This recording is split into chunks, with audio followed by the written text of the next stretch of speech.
Well, good evening, everybody, and welcome to the next and the much maligned edition of James's Week in Gaming. It's been quite a while since I recorded one. I'm afraid work, life, work, going to random places in the world. Stockholm, fantastic place. Really expensive alcohol, but the people are beautiful. You should go. Has just kind of got in the way of me doing anything. So, but I'm back now, and this is coming to you on Saturday the 17th of November, although by the time I finish this it might be Sunday the 18th of November, so quite late in the evening, but I'm in a kind of recording mood. I just did another of our X3 Albion Prelude videos, if you've bothered to watch any of those or if you enjoyed them. It's only a shorter one this time, about 10 minutes, but there's some good stuff in there. Talked about the stock market, various places to place factories, etc. So yeah, if you fancy going and having a look at that, I'll put a link in the top corner, or should it be that corner? It'll be one of the corners, and go and have a look. Other things to point out: short hair and a beard. And actually, weirdly enough, if you go back and look at my very first video, I don't look entirely dissimilar. Typical thing again. We're in November. I'm doing it for Movember, kind of ad hoc. I've always noticed it's weird. It seems to go really big down here, but not as much up here. But never mind it, it's a bit weird. But I kind of grow it a bit, and then I'll sort of stylize it, and I'll probably go for like a handlebar or something like that, and just look really silly. But I kind of think it's fun. You know, it's like Doctor Who and his bow ties. You know, he likes bow ties, I like beards. What are you going to do? Anyway, so what are we going to talk about in this edition? We're going to talk about my thoughts on some of the games that have come out recently, my thoughts on some of the things I've been playing, and any of the issues they've thrown up. So, first thing I want to talk to you about is XCOM Enemy Unknown. XCOM Enemy Unknown, remake by Firaxis of an original game, XCOM UFO Defense, which I believe came out on the PlayStation. This game is one of the most beloved, revered games I think out there. It was always rumoured to be, and I actually never played it because I never actually got into the PlayStation genre until PlayStation 3. I was a Genesis man when Genesis was around, or Mega Drive, if depends on what you want to call it. I then had a GameCube. I then had a PlayStation, but I probably won't get a 720. I don't think I'm going to make that sort of the jump. I'll probably get a PS4 if and when it comes out, if I can be bothered. Some interesting news on that this week as well. Actually, we discovered that there are now 70 million PS3s in the world. So you've got 70 million PS3s in the world, and you're just about to launch a new console, and therefore completely destroy the ability to monetize a base of 70 million people. Okay. I don't think that's a good business strategy. Again, something we can talk about later. But going back to XCOM, turn-based strategy game by Firaxis, maker of Civilization. If anybody knows how to do turn-based strategy, it's Firaxis.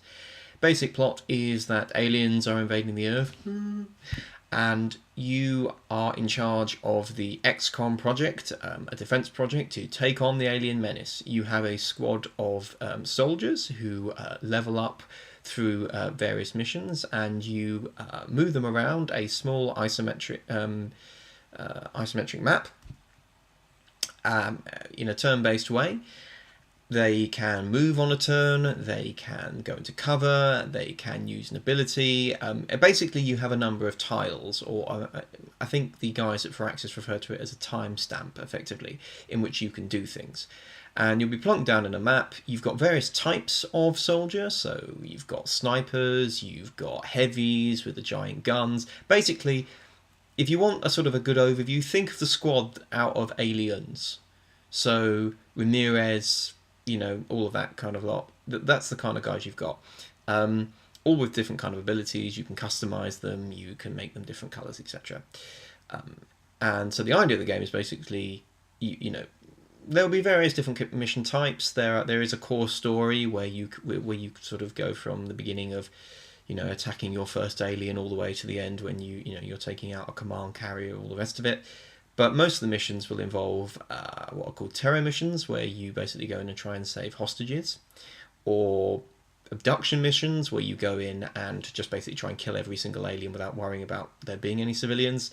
You can also shoot down alien ships and go in and try and again, you probably will kill everything. Basically, you kill everything, or capture it, and that can be really funny, actually. I thoroughly recommend trying to capture the aliens at least once, because you get to see them sort of stand around in this little tank going, I don't care, what the hell are you going to do? And suddenly something comes out like, ah!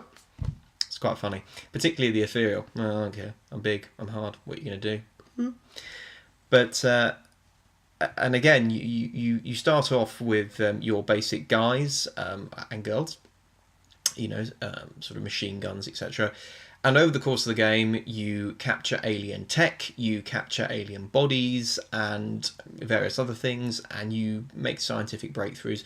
You have a base which will allow you to build scientific labs, workshops, all this sort of stuff.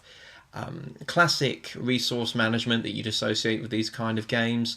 You have a number of countries that are all involved in the XCOM project, and over the course of the turns, they become more and more panicked as their people are killed and things go wrong, and you have to kind of balance, keeping them on side, making sure they don't leave the project. If too many people leave the project, you basically lose, and it is perfectly possible to lose.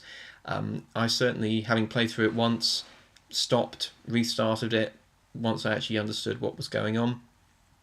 But it's one of the things that XCOM does particularly well is it sucks you in and makes you care about these little characters that you've made, all the particular soldiers, because as I said, they level up.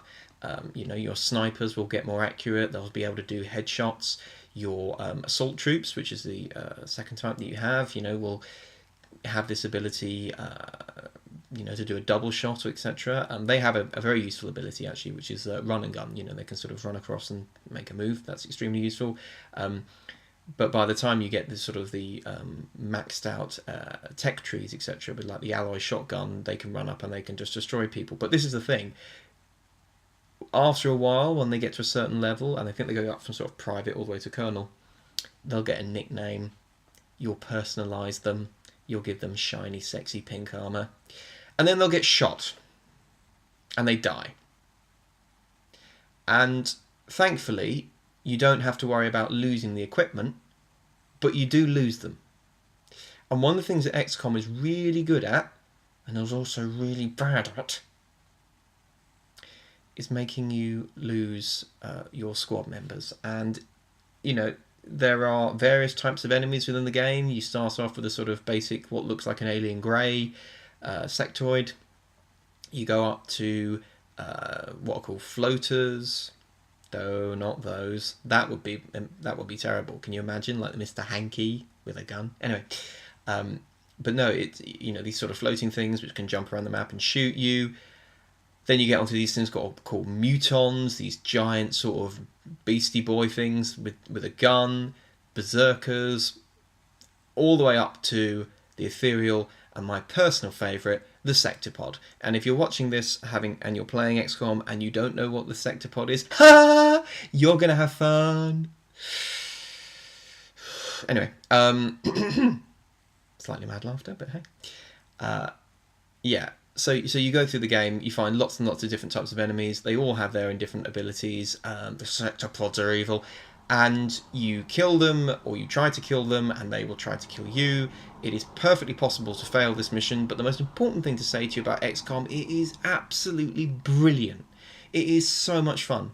It's a game that wasn't even on my radar until a couple of months ago, and it's flipping brilliant, and everybody should go out and play it. And I'll tell you this, right? One of the things that I was talking to a friend at work about was this idea that in games like this, when you have RTSs and this kind of thing, you create rules for yourself. So, for example, I have a rule, and it's not an in-game rule, but it's just something I've done, where I've chosen an armour colour and an armour tint that makes my guys look like the Ultramarines out of the Warhammer 40,000 universe. And from private up to major, they are just sort of generic, etc., with the helmet on. But when they get to colonel, then I take the helmet off, then I personalise them a bit, and they look like the flipping Ultramarines. It's amazing. I love it. And what occurred to me was, this is, like I said, it's a turn-based strategy game, and you have a fog of war, as it were, so you will move, and the aliens will move, and you will move, and the aliens will move, and it all, and for example, when you want to take a shot, it all works on a percentage basis, so is he in cover, is he out of cover, etc., etc., you have a percentage to hit, you don't have a percentage to hit, and you also have a percentage to crit, and so basically to hit a critical shot. So rather than taking maybe a couple of health points off, you will you'll take like 5 or 6 off. Rather, that can happen. But you start creating these rules. Like I said, that my squad men look like Ultramarines, but they'll look like when they get to a certain level, they're so hard that the helmet comes off and they go into battle guns blazing. That's brilliant. That encourages you to invest in it. But the thing really struck me whilst playing it was, oh my word, this would be so good as a Warhammer 40,000 game. I mean, this is, to Firaxis, to TK, or 2K, I should say, the publishers. I know that THQ own the Warhammer 40,000 license, etc. But please make a pack with sort of Warhammer skins in it, and and a bit of for the God Emperor to War Brothers, that kind of stuff. That would be amazing. I mean, this XCOM is pretty much the classic Warhammer 40,000 game that you go into a Games Workshop and play with dice. It's that on a computer. And so one of the things I love about this is it's a classic game model that has been migrated to a new digital medium, but that doesn't mean that you lose any of it. It's just as frustrating. You'll come around a corner, you'll see an alien, his bum will be sticking out, you're like, You'll go for an 85% shot, 85% chance of hitting, and you miss, and you'll be sitting there going, what the hell, 85%? And he will then turn around and blow you away, and you'll throw your pad down, and you're like, not fair. Anyway, but that's the joy of XCOM. Now, you've got various modes. You've got easy mode, normal mode, classic, and impossible. And impossible is as it sounds. But you then have this option called Iron Man. And what Iron Man means is you get one save, and if one of your guys dies, you don't reload. You play it as you would. If Colonel Jameson, your codename Zeno, been with you on 33 missions, shocking red hair with amazing beard and a sniper extraordinaire, gets eaten, he gets eaten. And you just have to deal with that. And I actually think there is something incredibly rewarding about that in a way, because it makes you really think about all the choices. And and rather than just saying, oh, we'll just send him up there, it's fine, you take, you learn the systems. And I am still, even now, learning new techniques, new abilities, etc. For example, with the snipers, you upgrade your armor. You go from what's called normal armor to carapace to Titan armor, Archangel armor, which allows you to fly, and then finally with the snipers you get something called Ghost armor, which is amazing. Later in the game, you don't just have sort of physical abilities like throwing grenades or a rocket launcher. You also have psionic abilities, so you can sort of possess people or hurt them environmentally. All of this stuff. It's brilliant. It's one of the best games I've played all year. I thoroughly recommend you go out and play it. Moving on from XCOM. Not that I particularly want to. I will talk about XCOM for hours, but I think I probably should talk about something else. Moving on from XCOM, another thing I've been playing recently, I've just got back into Skyrim, and I'm playing it on the PS3. Yeah, this DLC thing is a bit of a pain, I have to be honest. I mean, the fact that this game has been out for a year now, and there hasn't been a single item of PlayStation DLC. The fact that the game still judders in place. I'm sorry, this is just not acceptable. And, one of the other big games out at the moment is Dishonored. Another Bethesda game, or published game, I believe. I'm not sure if they developed it. I think they probably did. But I refuse to go and buy Dishonored for two reasons. Number one, it's a first-person game with blades, so to me it's just Skyrim again. And number two, because I'm waiting for them to fix Skyrim. I love Skyrim. Like I said, I've just got back into it recently. I am playing the Dark Brotherhood quest, which I won't spoil here. But that's another 20, perhaps, hours, or, a couple of hours. Maybe not 20? No, it's not quite 20. But it's certainly another good, decent chunk of game in a game that I've already played for 100 plus hours. The one thing I will say in Bethesda's defense is they certainly give you value for money. You know, you will have a game that you can play forever and ever and ever if you want to. I am going to try and platinum Skyrim, which is insane if you think about how big Skyrim is, but I'm going to try and platinum it. So once I finish this, I will then try and do the Thieves Guild, and then I will try and do the Companions Guild. I've already done the main plot. I've already done the and the Mages Guild. But you know, I want to do all of them. I want to see everything the story has to offer, and to create this weird sort of narrative around this character, my character, Damasil Erebus, who, cool name, who, you know, started off and became the mage, and, you know, became head of the College of Winterhold, and then saved the world, and now is kind of, unbeknownst to everybody else, has become a deadly assassin, and who looks really good in his assassin's armour, actually. It really sets him off. It's kind of sexy. It's pretty good. Anyway, but yeah, on this issue about DLC, I understand that Microsoft, for example, have paid for exclusivity. I get that. But it's the fact that we haven't had anything on PS3 that makes you think, really? I don't think that's acceptable. So, yeah, I'm not going to buy another Bethesda game until they sort the damn stuff out. I want Skyrim. I love Skyrim. I will happily play Skyrim for the next 2 years if you give me DLC, which I will pay for. Happy to pay for. I'm not going to be one of these crybabies who's going to go, I want free DLC. No. If it's content people have worked on, you should pay for it. Okay?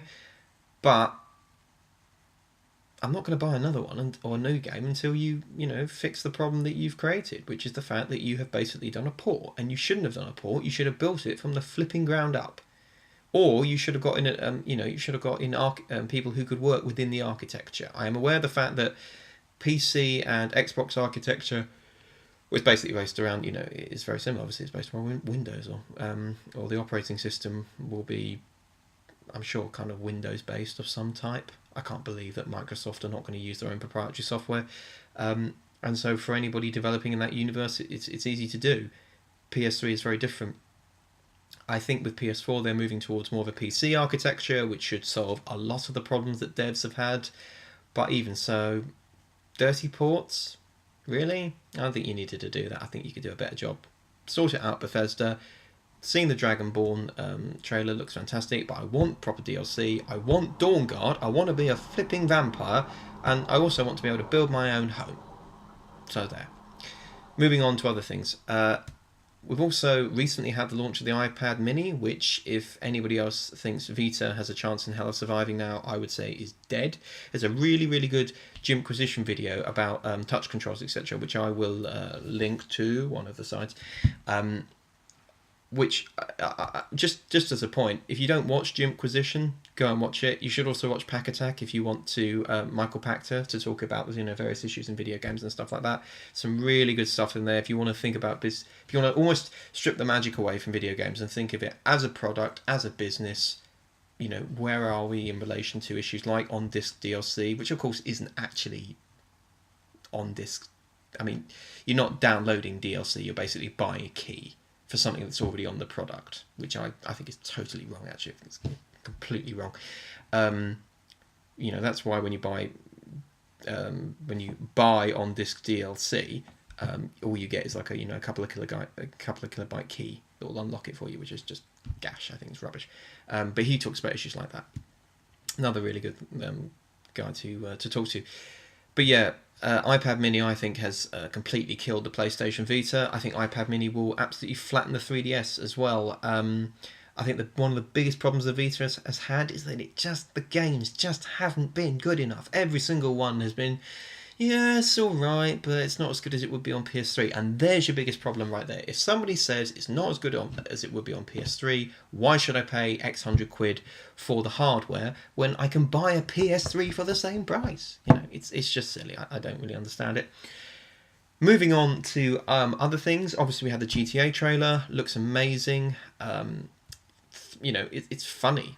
How many video games make you laugh? I mean, come on. Looks fantastic. Gonna be awesome. I think something that I'm really looking forward to is this idea of the sort of three, various protagonists you're going to flip in between their lives. And yeah, who doesn't want to jump? I know I think it looks like they've put the silly back in a little bit, which is good. And they had to do that actually. GTA 4 was brilliant, but it lost the silly. And actually the Ballad of Gay Tony was personally I think the best thing that they did in that on Liberty Island or Liberty City, etc. So I'm pleased to see that the funny's gone back in, and you are going to jump out of a plane, you are going to use a jet fighter, you are going to do all the sexy, stupid, silly things that you want to be able to do in a GTA game.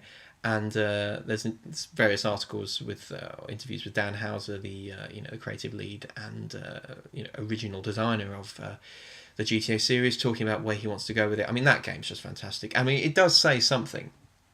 Obviously, this week we also had, or last 2 weeks we've had Assassin's Creed and Halo and Black Ops, but it does say something that Halo launches, huge launch, that stupid Mountain Dew crap. I mean, and I'm very glad to say I don't own an Xbox. I'm never going to own an Xbox because for a very simple reason, I don't believe in having to pay to use online, multimedia or whatever. To use multiplayer via Xbox Arcade and Xbox Live. You can screw right off if you think that I am going to pay 50 quid for a game and then be charged effectively a subscription every month just to use the multiplayer. I will always stick with Sony because one of their core principles has always been PSN is free to use. I mean, obviously, if you want content, you can do it, and PlayStation Plus does look very good. I'm still not probably going to buy it myself, but there's some great stuff in there. Dead Space, AAA titles they're now bringing to that, some really good stuff. If you haven't got a lot of money for a video game, if you've got just the PlayStation console, or if you're going to get it this Christmas, and you want some good content, but you don't really want to be able to drop £40 or $60 or whatever, just buy PlayStation Plus. I mean, there's enormous amounts of content there that I think you're probably going to enjoy. Some older games, but you're going to get Uncharted, and there's great stuff. I mean, particularly if you're new to the PlayStation universe and you've never played this stuff before, get in there and have a go. But yeah, the Xbox thing, as I said, you had Halo launching, you've got Black Ops launching, but here's the thing, right? And this is the example of what Rockstar are, and the example of what kind of brand GTA 5, or the GTA brand has become. Two supposedly biggest shooters in the world, right? All of the marketing spend, trying to get mentions on Twitter, trying to get mentions, I'm sure that Activision will be monitoring this via metrics, etc. And the GTA 5 trailer blows them all out of the water. And that's the thing about Rockstar. They can just say, hey, Ubisoft with Assassin's Creed, or Microsoft with Halo, or Activision with Black Ops, all that money you spent promoting your game, and you picked that exact day to bring it out, and you thought nothing else was going to... Oh yeah, by the way, we're going to drop our trailer and smash your coverage. But have fun. That's what they can do. And, GTA is a mega brand. And actually, GTA, let's be honest, they don't need to do any advertising. They could literally just put out a tweet saying, yeah, it's out in 2 weeks. And that would be it. And you would all go and buy it. So, yeah, I think that I'm proper psyched, or stoked. What's the word? Stoked, psyched, one of those, for GTA 5. I think it looks amazing. I think that it looks like something that I'm definitely going to want to sink hundreds of hours into it. And it's on this gen. If we have the Red Dead engine, ambient missions, that kind of stuff, I'm sure there will be learnings that will come from both Red Dead and Max Payne and all the other games. And it looks great.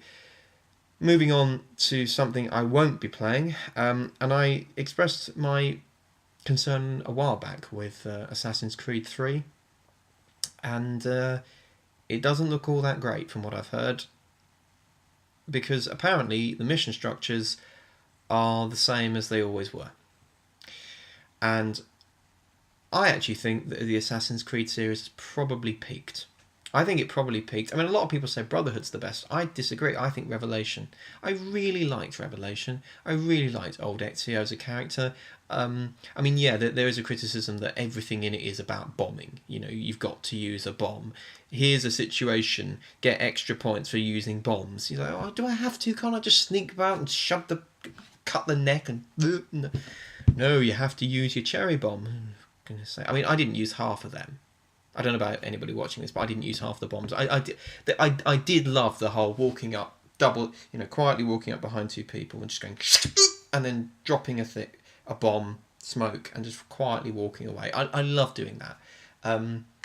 But from what I've heard, they've actually, partly I imagine because they've got this a larger engine and the draw distance, etc., means that the system's having to do more, so they can therefore offer you less freedom as a player. It sounds like actually, the missions, for example, where you'd have to chase somebody, if you don't now go on exactly the right path, you lose. Apparently, we've got more of the whole follow people, don't get too close, don't go too far away. It just sounds boring. And the other thing, apparently, is that you can fast travel around the map and totally ignore side missions, etc. And the other thing is, apparently, there isn't any armour. And I always loved finding the tombs and unlocking the sexy armour. So, to be honest, with the Assassin's Creed series, I'll probably just watch it on YouTube now. I'll just go and watch it to the end. I've got no desire to get into that series. I've got no desire to stab British people up. I know that technically everybody in that situation is a Brit, but just, going around stabbing Brits, I'm just not going to do it. And yeah, kind of out. Is that everything? I think that's everything. Well, it's been lovely to speak to you chaps. It's not quite the 18th, is it? No, it's not quite. But yeah, a bit of a rant. Suffice to say, go and buy XCOM because it's absolutely flipping brilliant. Skyrim, Bethesda, get your what's it sorted out. Vita's basically dead because it hasn't got any games. Assassin's Creed, not so much. Halo, well, I'm not going to buy it unless, Doritos. I fell. I'm sorry. At least there's no Mountain Dew. Go and watch Jimquisition. Go and watch Michael Pachter. Go and check out the GTA 5 trailer if you haven't, and laugh at the fact that it's genuinely funny and exactly the kind of thing you want to see. And Assassins, if you just go and look it up on YouTube, just go and look up the ending. Yeah. Anyway, have a great week, boys and girls. Mostly boys, I think. And I'll see you next Sunday. Cheers.